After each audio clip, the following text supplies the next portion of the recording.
আসসালামু আলাইকুম প্রিয় দর্শক, আপনারা এখন যে বিশাল ময়দান দেখতে পাচ্ছেন, এখানেই শুরু হতে যাচ্ছে আগামী 2026 সালের 2, 3 এবং 4 জানুয়ারি 3 দিনব্যাপী বিশ্ব ইজতেমা।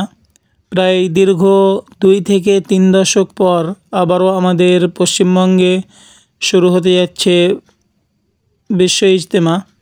তো আপনারাও চাইলে অবশ্যই ইজতেমার আগে এবং ইজতেমার দিনগুলিতে এখানে ঘুরে দেখে যেতে পারেন কি কি কার্যক্রম চলছে। আমরাও বেশ কয়েকদিন আগে চলে গিয়েছিলাম বিশ্ব ইজতেমার প্রস্তুতি দেখতে এবং কোন জায়গায় হচ্ছে তা দেখতে। হুগলি জেলার দাঁতপুর থানার অন্তর্গত পুইনান গ্রামে এই বিশ্ব ইজতেমা অনুষ্ঠিত হবে ইনশাআল্লাহ। বিশাল যে এই ময়দান দেখতে পাচ্ছেন, মাগরিবের নামাজের পর আমরা একটু ঘোরাঘুরি করছিলাম এবং আমি ছোট্ট একটি ভিডিও ক্লিপ নিচ্ছিলাম। এই যে লাইট দেওয়া বাউন্ডারি দেখতে পাচ্ছেন, এই বিশাল এরিয়া জুড়েই বিশ্ব ইজতেমার তাঁবু সম্ভবত টাঙানো হবে। ময়দানের মধ্যে দেখলাম বাঁশ, আরও বিভিন্ন রকম ত্রিপল ইত্যাদি পড়ে রয়েছে। আর বিশ্ব ইজতেমা উপলক্ষে এখানে একটি অস্থায়ী মসজিদও তৈরি করা হয়েছে।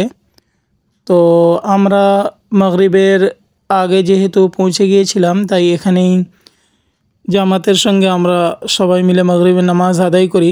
তারপর একটু আশপাশের এলাকা ঘোরাঘুরি করে দেখছিলাম। তো আপনাদের কাছে অনুরোধ, এই ভিডিওটি আপনারা আশা করি খুব বেশি বেশি করে শেয়ার করবেন। দেশ বিদেশ এর সকল মানুষকে দেখার সুযোগ করে দেবেন ইনশাআল্লাহ। তাহলে সবাই জানতে পারবে এবং এখন বর্তমানে কি কি কার্যক্রম চলছে তাও দেখতে পারবে এবং সুন্দর এই টিন শেডের তৈরি করা মসজিদটিও সবাই দেখতে পারবে।